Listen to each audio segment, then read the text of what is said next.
Jake, first of all, congratulations on a great performance, but an even more spectacular knockout. You had a little bit of time to digest the fight. How do you feel your performance went tonight? Yeah, thank you. You know, I'm happy with my performance, but I could have done better. 3 weeks ago, I broke my nose meditating. I fell flat on the concrete. I don't know if people saw at the press conference I was in the hospital. It's because I broke my nose, so I wasn't able to spar. So tonight I didn't feel as sharp. But obviously I got the KO. I just think I could have looked better from a pro boxer standpoint.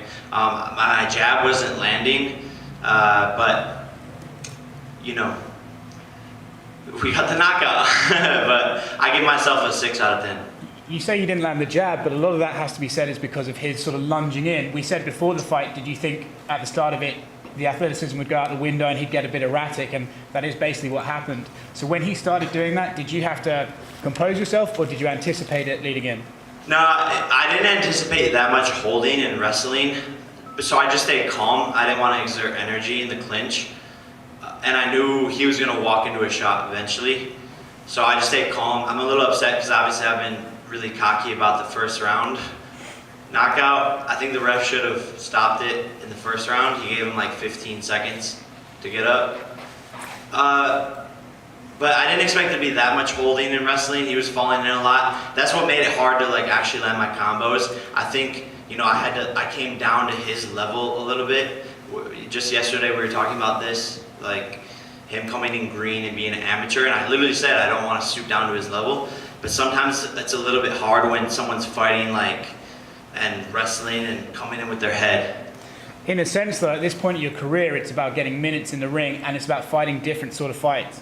So is this not, while you might be disappointed, oh, I didn't get it in the first round, it's still an experience for you to take and learn from? Yeah, I was thinking about that today. I was like, hey, I know I'm going to win, but if it goes 6 rounds, you know, then it's just more experience. So exactly what you said, like it feels good to go into the second round. I've never gone into the second round. So it's good to feel that. It's good to test my cardio, which was on point. I wasn't tired at all, one bit, 0%. So I could have gone 10 rounds if need be.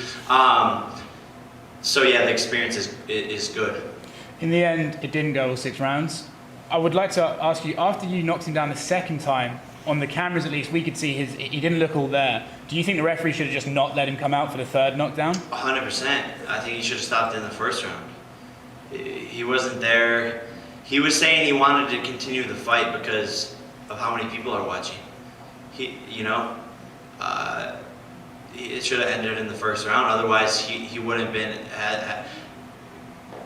been knocked out on the ground for that long. And I hope he's okay. You know, like it was a bad knockout, and I don't want anyone to be hurt. And I respect Nate. You know, it was a lot of shit talk. It was a lot leading up to the fight, a lot of animosity, but I truly respect him. And the reason why I took this fight is because I was legitimately a fan. Like I knew who Nate Robinson was, and so you know, we hyped up the fight and everything, but it takes a lot of balls to get in the ring. How many people can say that they've gotten into the ring? And so I know it looks bad for him, but he's a good guy. I can tell he's a family guy. He's a man of God, and I earned a lot of respect for him, and he was fast and had a good defense. After the fight, you called out Conor McGregor, Dylan Dennis, KSI as these names you could potentially fight, but if you think most realistically, who is next for you? Yeah, I think Conor and I will happen for sure. You know, people laugh at that, but like what other fighter is calling him out with this big of a platform? I'm trending all 12 trends on Twitter right now. My call out to him has like over 10 million views. So, and it's been an hour. So, you know, what other fighter is calling out McGregor like this? But realistically, like you said, it's not gonna happen for a couple of fights. I'm cool with that. I want to knock out everyone in his camp first. Dylan Dennis, you know, is in his corner. He's the guy that got punched by Khabib. That's what he's known for. So I'll take out Dylan Dennis first. I want to bring MMA fighters into the boxing ring. That's my goal. And, you know, there's a long list of other people. KSI wants to fight me still. Austin McBroom wants to fight me. Ben Askren wants to fight me. There's more people. I can't even remember how many people there are. And last thing from me, when? When would you like to fight again? Tomorrow, tonight, like I feel like I didn't get to showcase my skills, honestly. So I'm a little upset with that.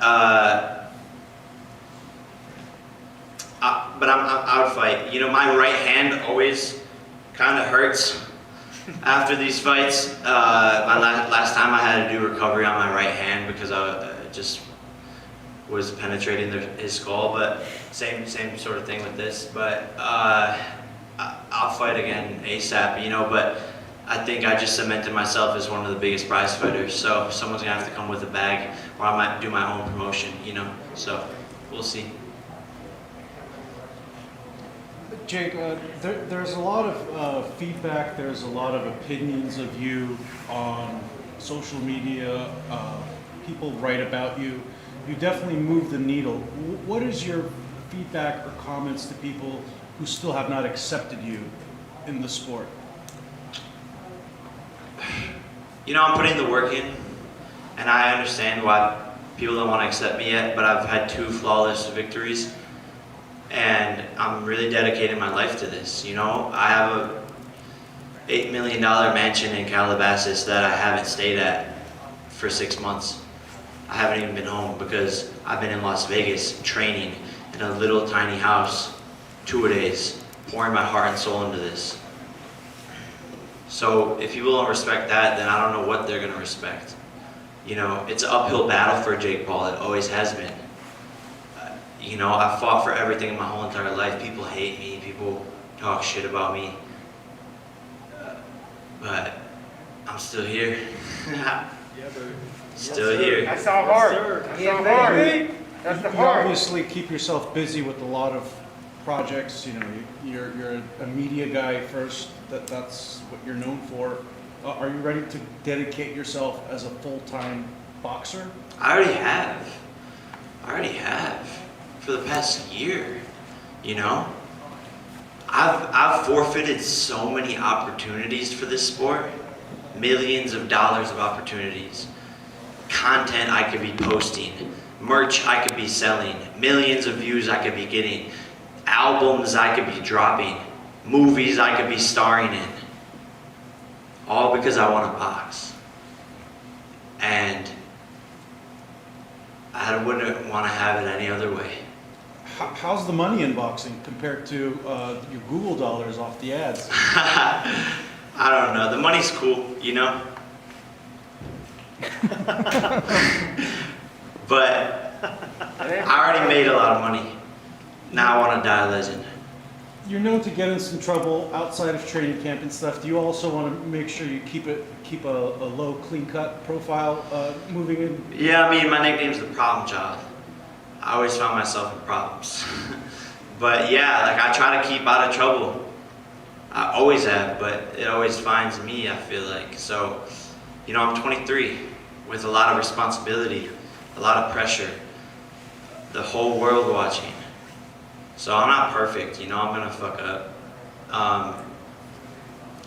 But I learned from those fuck ups, or at least I try to. I mean, you're fighting on the undercard of Mike Tyson, who is known to getting in trouble his entire career.